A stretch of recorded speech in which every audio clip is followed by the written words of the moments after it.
लेकिन भारत में बुद्ध के समय में एक दार्शनिक था जिसका नाम था चारवाक। चारवाक एक फिलोसफर था या चारवाक एक ग्रुप था, इस पर डिबेट है, लेकिन चारवाक को एक ग्रुप माना जाता है। उसी में आपने एक आदमी का नाम सुना होगा, अजित केशकम्बली, बहुत पॉपुलर था। वो एक चारवाक परंपरा का, लोकायत परंपरा का दार्शनिक था। चारवाक लोकायत एक ही बात है, इन दोनों का एक ही मतलब है। बृहस्पत्य भी वही मतलब है, बृहस्पति ऋषि के दर्शन से ये डेवलप हुआ था, ऐसा माना जाता है।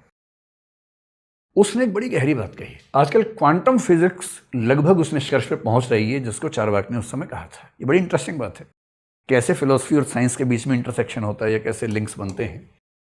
चारवाक की फिलोसफी को बोलते हैं देहात्मवाद। देहात्मवाद का मतलब है कि देह ही आत्मा है, उससे अलग कुछ नहीं होता है। जीवित देह, living body is soul, nothing else. कोई आत्मा अलग से नहीं होती है। जब तक शरीर जिंदा है उसी को आप कहते हैं कि उसमें आत्मा है। शरीर मर गया तो बोलते हैं आत्मा नहीं है।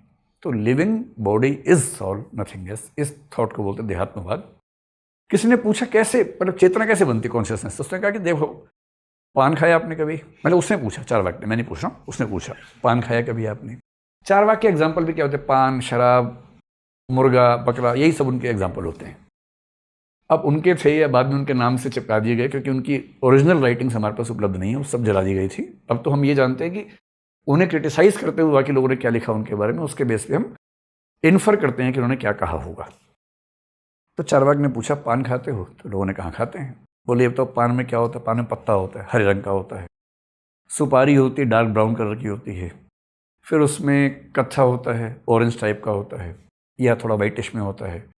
और उसमें सुपारी है तो सुपारी भी डार्क ब्राउन ही है, या जो भी चीज़ें हैं, इनमें से कुछ भी लाल नहीं है। पर जब आप पान चबाते हैं तो मुंह लाल हो जाता है। ये रेडनेस, ये लालिमा कहाँ से आई? जबकि इसके इंग्रेडिएंट्स में से कुछ भी वैसा लाल तो नहीं था, पर इन सबको च्यू करने के प्रोसेस में लालिमा या रेडनेस डेवलप हो गई, इमर्ज हो गई, उन्हीं चीज़ों में से इमर्ज हो गई। इमरजेंटिज्म इसको आजकल बोलते हैं क्वांटम फिजिक्स में। और आजकल नई अप्रोच ये आ रही है कि दिमाग तो न्यूरॉन से बना हुआ है। अब तो हम ईईजी के माध्यम से या एफएमआरआई के माध्यम से समझ सकते हैं कि दिमाग में ट्रिलियंस ऑफ न्यूरॉन्स काम करते हैं। न्यूरॉन्स तो फिजिकल हैं। कॉन्शियसनेस फिजिकल है या नहीं, इस पर डिबेट है। कुछ लोग कहते हैं कॉन्शियसनेस भी फिजिकल ही है, इसको बोलते हैं फिजिकलिज्म या मेटेरियलिज्म। कुछ कहते हैं ना, कॉन्शियसनेस बनी तो न्यूरॉन से है जो कि फिजिकल है, but consciousness in itself is not physical. उससे इमर्ज होकर भी उससे अलग है।